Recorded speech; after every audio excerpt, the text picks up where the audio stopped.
Thank you so much to my Patreon supporters.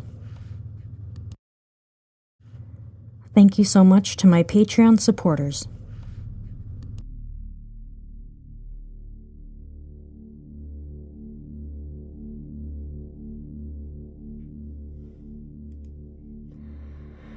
So, let me give you a little background before I dive into this show. A couple years ago, I got into urban exploration. A few buddies and I would explore Twin City area around for anything and everything abandoned. Sketchier, the better. Grey Cloud Island, old breweries, rundown factories, drain tunnels beneath cities, and old farmhouses. I loved seeing the way time reaches its fingers around creation after man had left. It was a fun weekend hobby, despite a run-in or two with squatters.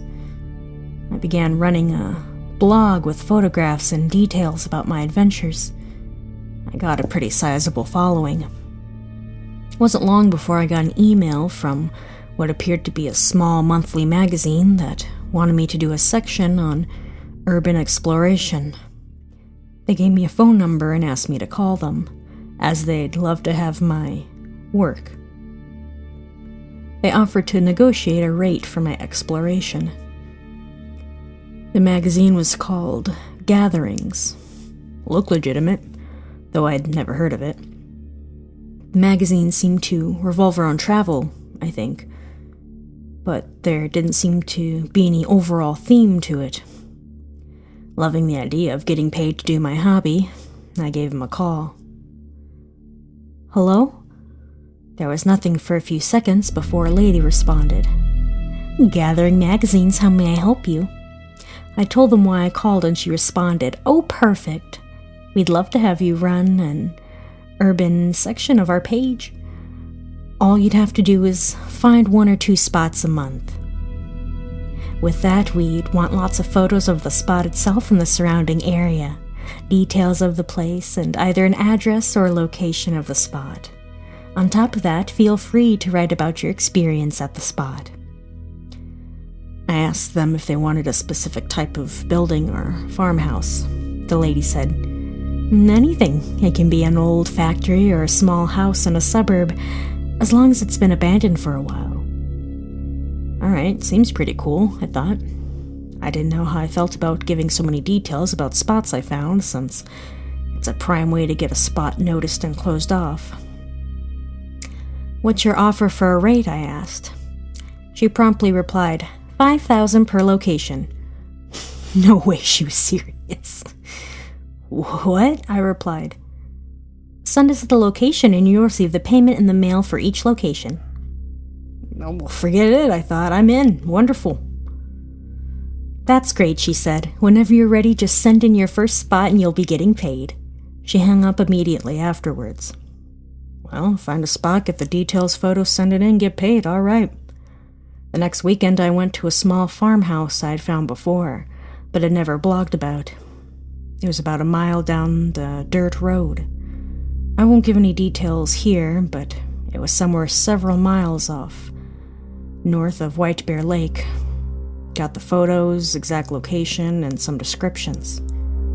I sent it in via email and received no reply. I was kind of disappointed, figuring I probably fell for some scam.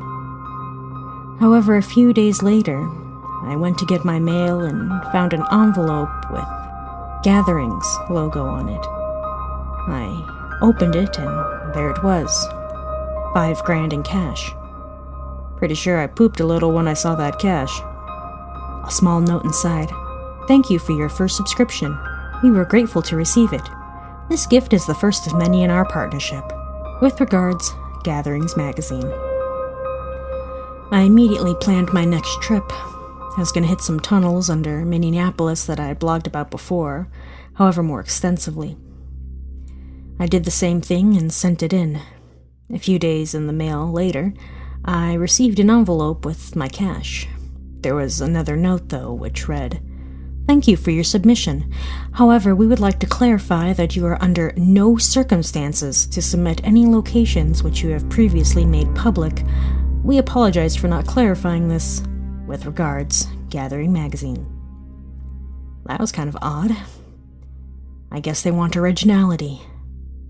The note had a weird, hostile vibe to it, and lacked the watermark that the other note had. Well, I still got my $5,000, and I'm getting more. I had to travel farther out to get new spots, but every weekend I was out after it. The farther out of my way I had to go, the more I was paid. I also noticed the more remote the location, the more I was paid. But the money was generally, say, between $5,000 to $7,000 per location. This went on for a few months before I decided to take a break. I emailed them letting them know I was going to slow down a little for the month, and they had no issues with it. About a month later, a buddy of mine wanted to get into my little hobby. At this point, I knew I was making money to do this. I decided to take him to that little farmhouse for my first submission. We went out on a Saturday morning together. We parked along the road and walked to the farmhouse. Looks pretty small from the outside, and the paint was worn to brown. It's hard to notice if you're not looking for it.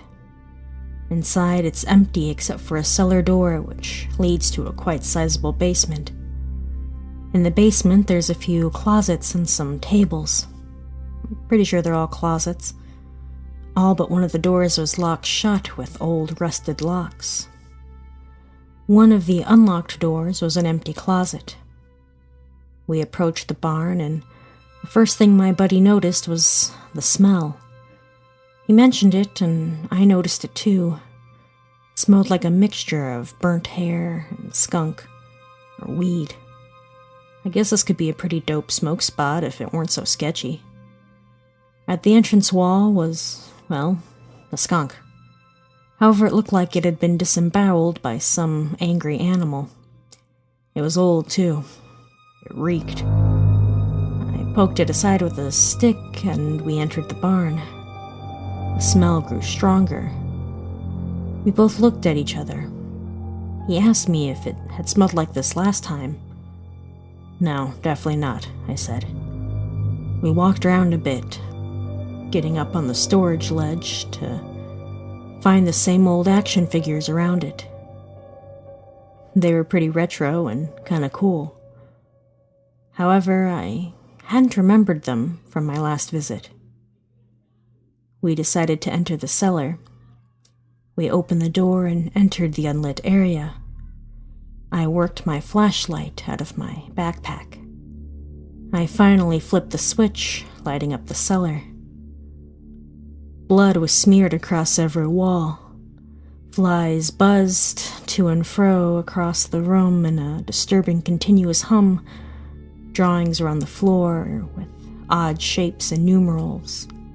Melted candle wax stained the ground. In the center was what I assumed to be a pile of defecation and who knows what else bodily fluids. The smell punched me in the face and stung my nostrils. It was putrid and sour.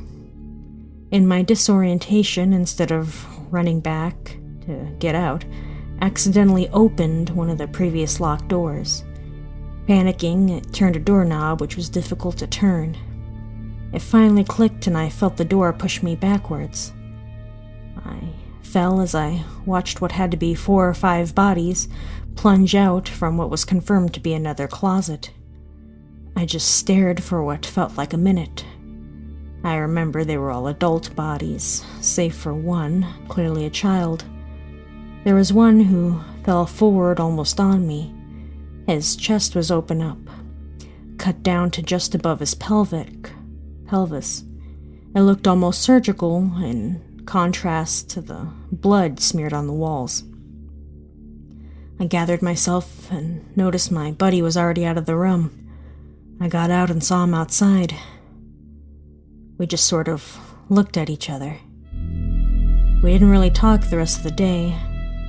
I don't know if he thought I did that to him on purpose or what, but he was visibly shaken. I was too. I was hesitant to call the police, and what were they going to think about me? The only guy to have found it. But before I could, there was a note in my mail. We respectably ask that under no circumstances do you return to any locations you have submitted to us. We apologize for the inconvenience. The police have been notified. I think I'm done submitting. And I'm going back to the second location I submitted. I don't think the spots I'm providing for are just for a cool magazines section.